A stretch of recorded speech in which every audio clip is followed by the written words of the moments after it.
இன்றைக்கி நான் உங்களுக்கு புளி மாவு புளி உப்புமா எப்படி வேணாலும் அதை சொல்லிக்கலாம். அது பண்ணி காட்டுறேன். அதுக்கு ஒன்றும் ஜாஸ்தி தேவையானது ஒன்றும் இல்லை. ஆனால் நல்லா டேஸ்ட்டாக இருக்கும், ஹெவியாக இருக்கும். அவளுக்கு எவ்வளவு தேவையோ அந்த அளவுக்கு அரிசி மாவு எடுத்துக்கோங்க.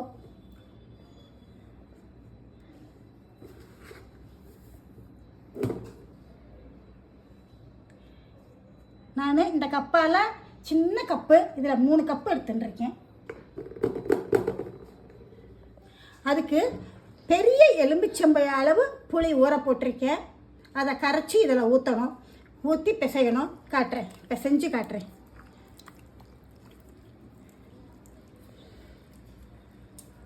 புளியை நல்லா கரைச்சின்னு இருக்கேன்.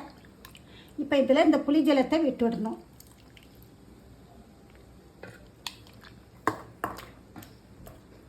சப்பாத்தி மாவு பதத்துக்கு பிசைஞ்சுக்கணும்.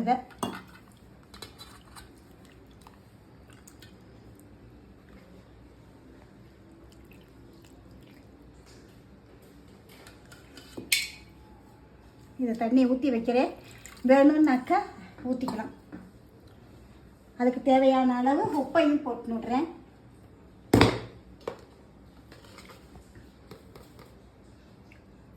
உப்பை போட்டுன்ட்டேன். இப்போ இதை மிக்ஸ் பண்ணி காட்டுறேன். சப்பாத்தி மாவு மாதிரி பிசைஞ்சு வச்சுட்டேன். இந்த அளவுக்கு பிசைஞ்சா போகிறோம். கடாய். நான் இந்த மாவுக்கு சின்னதாக தான் மிளகா இருந்தது. இந்த சைஸ் தான் மிளகா என்கிட்ட இருந்தது. நான் ஒரு 8 மிளகா எடுத்துட்டுருக்கேன். இதையும் போட்டுடுறேன்.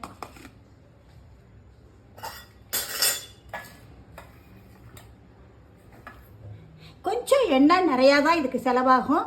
அப்போ தான் என்ன மாவு நல்லா முறுமுறுன்னு வேகணும். இல்லைன்னா அரைவேக்காடாக இருந்தாலும் நல்லா இருக்காது, வயிற்ற வலிக்கும். இது என்ன முறுமுறுன்னு வேகணும்.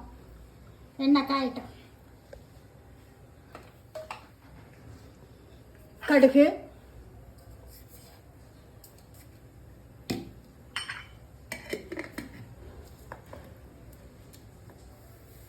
கடுகு வெடிச்சு எடுத்து கடலைப்பருப்பு, அதோட மிளகா வத்தல், பெருங்காயம் எண்ணெயிலேயே போட்டால் தான் மணம். இதுக்கு கட்டி பெருங்காயம் போட முடியாது, எண்ணெய் கரையாது. நல்லா பெருங்காயத்தை கொஞ்சம் நிறையாவே போட்டுக்கோங்க. அப்போ தான் நல்லா மணமாக இருக்கும். இது அவசரமாக வறுக்க முடியாது. கண்ணை மூடிட்டு 1/2 மணி நேரம் வறுக்கணும். இது தாராளமாக 1/2 மணி ஆகும்.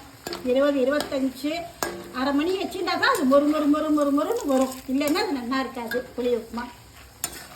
நாளைக்கு கூட நீங்கள் வச்சுக்கிட்டு சாப்பிடலாம், வீணாகாது. கடலைப்பருப்பு செவந்து எடுத்து இப்போ மாவை போட்டுக்கிறேன்.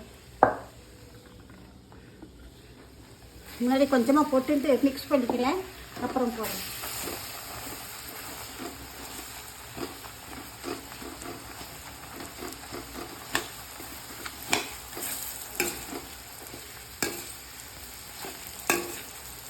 இப்போ எல்லா மாவையும் போட்டுட்டேன். இது மிக்ஸ் பண்ணியாச்சு. எல்லாம் மிக்ஸ் பண்ணிட்டேன். இது வேகணும். அதுதான் சொல்லிட்டேனே, ஒரு 20 நிமிஷம் வறுத்துன்னு இருக்கணும் இதை. அதுக்கப்புறமா நான் உங்கள்கிட்ட காட்டுறேன்.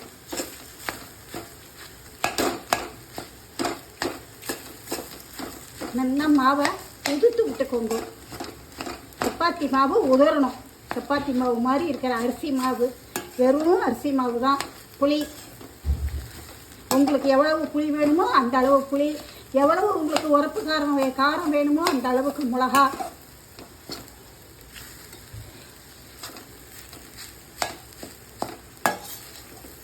இல்லை மிளகாயோட காரம் போடலையா, 1/2 ஸ்பூன் நீங்கள் மிளகாப்பொடி கூட நீங்கள் போட்டுக்கணும். வேணும்னா போட்டுக்கலாம். நிறையா உரப்பு வேணுங்கிறவா மிளகாப்பொடி கூட ஒரு 1/2 ஸ்பூன் போட்டுக்கலாம், நல்லா இருக்கும். கம்பல்சரி பெருங்காயம் வேணும் இதுக்கு. பெருங்காயம் இல்லைன்னாக்கா நல்லா இருக்காது. இது பாருங்க, இப்போ தான் பாதி வறுபட்டுருக்கு. இந்த மாதிரி ஒத்தத்தையாக உதிர்ந்து விட்டு பாருங்க இப்போ மாவு. இது அப்புறமா கலர் மாறிடும். கொஞ்சம் நல்லா ரோஸ்ட் ஆனோன்னா கொஞ்சம் கலர் மாறும்.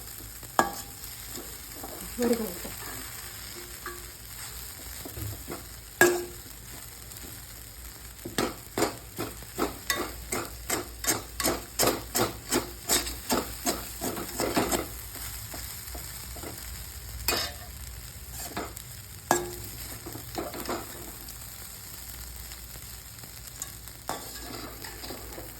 பாருங்க நல்லா முறுமுறுன்னு ஆயிடுச்சு.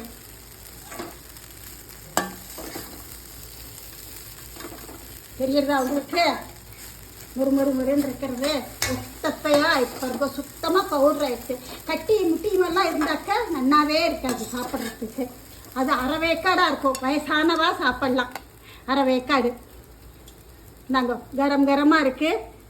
இது மாதிரி பண்ணி ஸ்பூனை போட்டுட்டு சீரியலை பார்த்துட்டே சாப்பிடுங்க.